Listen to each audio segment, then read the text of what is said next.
This is Israel. This is our homeland. It's been that way for thousands of years. For many Jewish Americans, support for Israel has long been central to their identity. America's our first home, but Israel's our second home, so this means the world to us.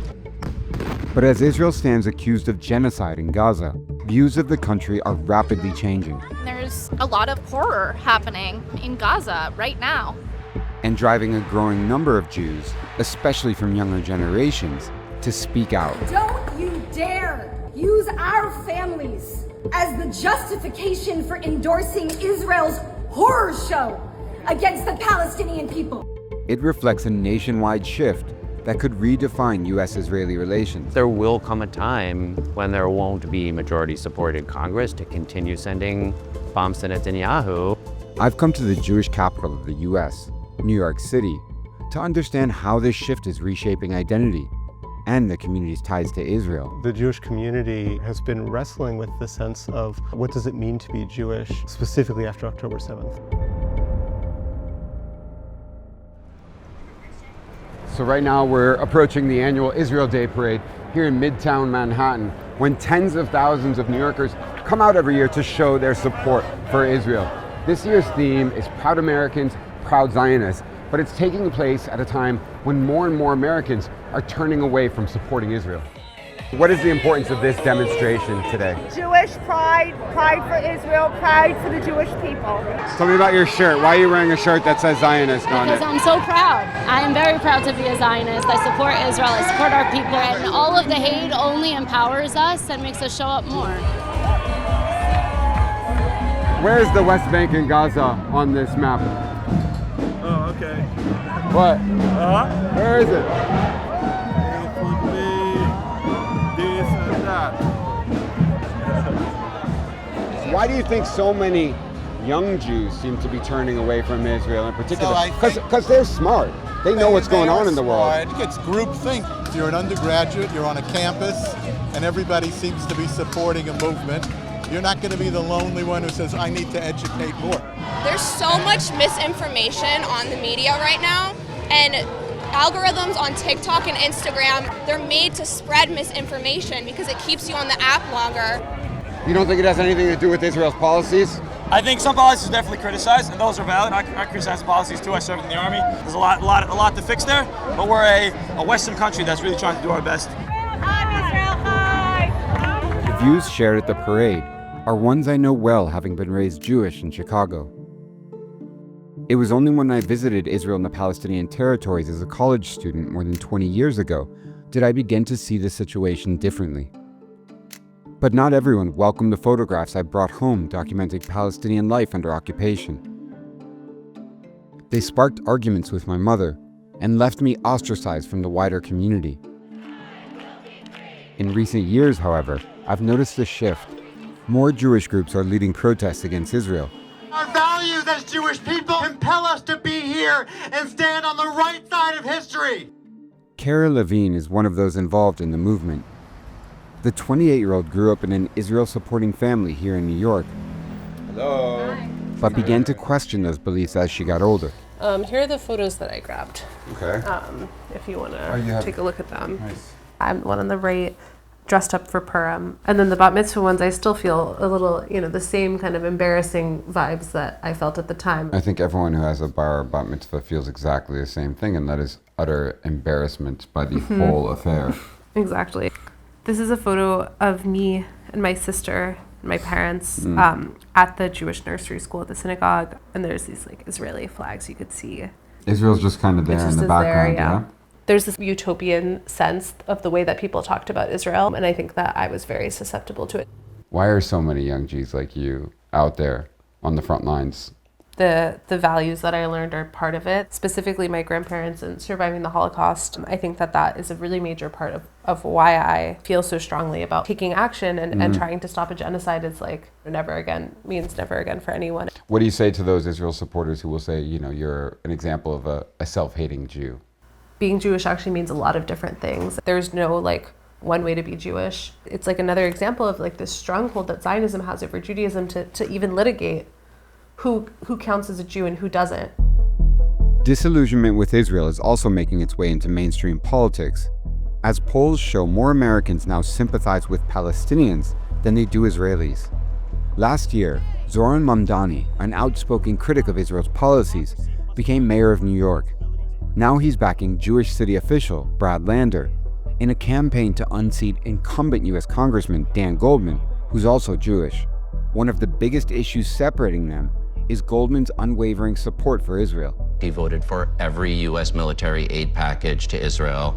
He won't recognize it as genocide. He's never used the word occupation to describe Israel's occupation of the West Bank. While Lander made it a point to not take part in the Israel Day parade, Goldman was there at the front of the march. How are you feeling about the race against Mr. Lander?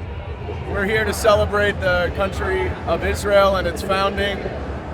That's what we're focused on. Corporate Democrats like Dan Goldman are taking money from AIPAC and voting to send weapons to Netanyahu every single time for the 2,000-pound bombs that have destroyed all of the schools and hospitals in Gaza.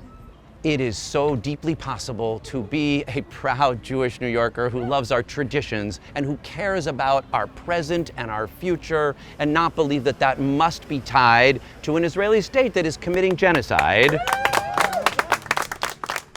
Why is Israel such a big part of this campaign and the conversation around it? American taxpayers have financed the war, have financed the genocide, and that there's other genocides taking place around the world. There aren't others that the U.S. is paying for. There's no doubt that shifts are taking place amongst voters. There will come a time pretty soon when there won't be majority support in Congress to continue sending bombs to Netanyahu to light the Middle East on fire, and I hope that will bring some change. At the Israel Day parade, a lot of people were saying those critical of Israel are either anti-Semitic or being manipulated by social media. What do you say to those claims? Well, it's definitely not anti-Semitic to criticize Israel. For me, my positions here are like deeply grounded in my Judaism, and I think Netanyahu is making Jews unsafe with catastrophically eroding Israel's position in the world. We accompanied two of Lander's supporters, Rosa and Michal, from the group Jews for Racial and Economic Justice, as they campaigned with potential voters.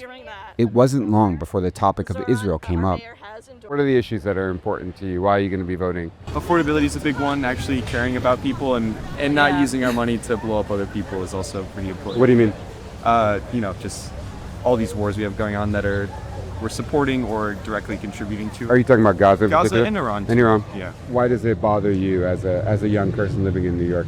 Because there's young people living there who want to do the same things I want to do here, and they can't, and they're dying. Yeah. There's a primary coming up, a Democratic primary. See that you guys say Jews for Racial and Economic Justice. Mamdani, for example, didn't go to the Brad parade. also did not go to the parade. And it's kind of like picking sides, and I feel like now more than ever there's so much like anti-Semitism, and it's just like hard to see. One of our sort of things that we try to distinguish is like Israel's a country, right? Judaism is a multitudinous, religious, ethnic melting pot experience, right? But they're not one and the same. Jewish pride doesn't equal the Israel Day Parade. It's clear that political activists here feel a need to separate their Jewish identity from the Israeli state.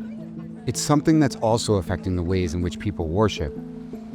When I was growing up, criticism of Israel wasn't really tolerated by most mainstream Jewish institutions. As a result, people like myself who took issue with Israel's occupation didn't really have a congregation we could belong to. However, in recent years, that started to change, and you now have synagogues like the Kolot Chayenu synagogue here in Brooklyn that tolerate different views when it comes to Israel. So Kolot's a pretty sizable congregation at this point. Yeah, we've grown quite a bit as folks look for a place where they can wrestle. Wrestle with what? Wrestle with their Judaism, being able to apply Jewish values, both in terms of political activism here in the US and in terms of my congregants' relationship to Israel. Kara Levine belongs to this synagogue as well. Tonight, congregants have come together for a meal to close out the Sabbath. Why did you start coming to Kalot? It was important to me to be at a synagogue that shared my values. The views on Israel and Palestine and anti-Zionism were really important to me, but also egalitarian views, being queer-friendly. Judaism in this country just became so melded with Zionism. I was literally chased out of, at least one synagogue. I mean, I just really didn't feel welcome in Jewish spaces. In Chicago, where I grew up, people who were identifying as anti-Zionist or critical of Israel's occupation didn't have a space. It's very nice that you all have this kind of space that you can still come and be Jewish in.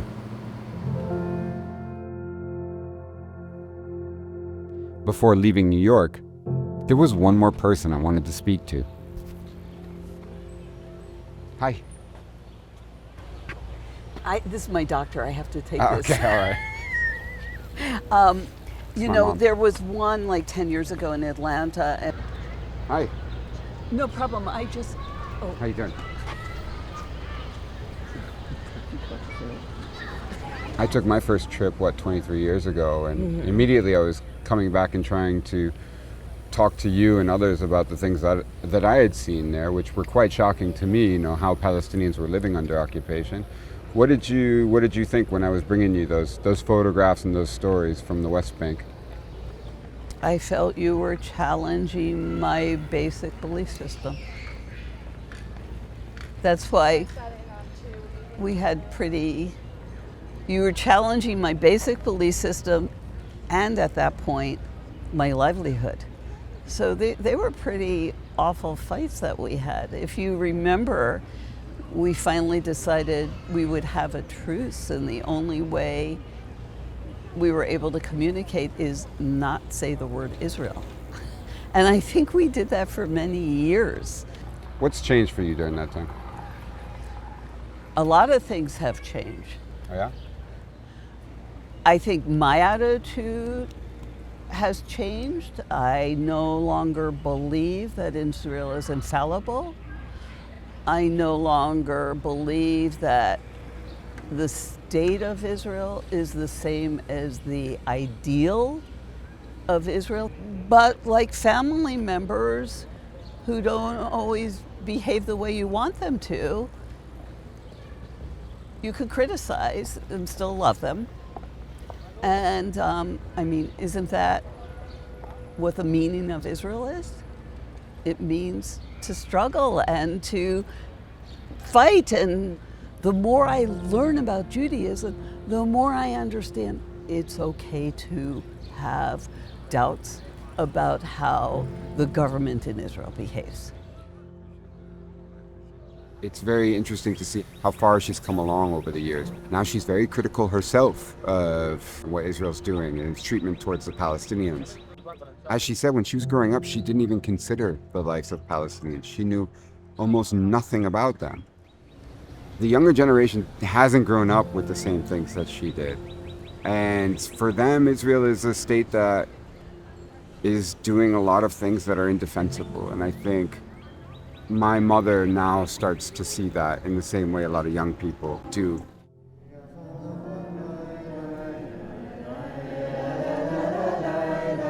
This division or this shift that's taking place, how do you see it playing out and affecting other Jewish institutions in this country? There are fundamental questions for those institutions to answer. And those are not questions of whether or not those young people are going to be Jews, because they will. They will. They already are, and they will. The question is, will they inherit the institutions of their parents, or will they be forced to make their own new institutions? We are deeply blessed by their engagement and their presence, renewing our collective sense of what it means to be Jewish.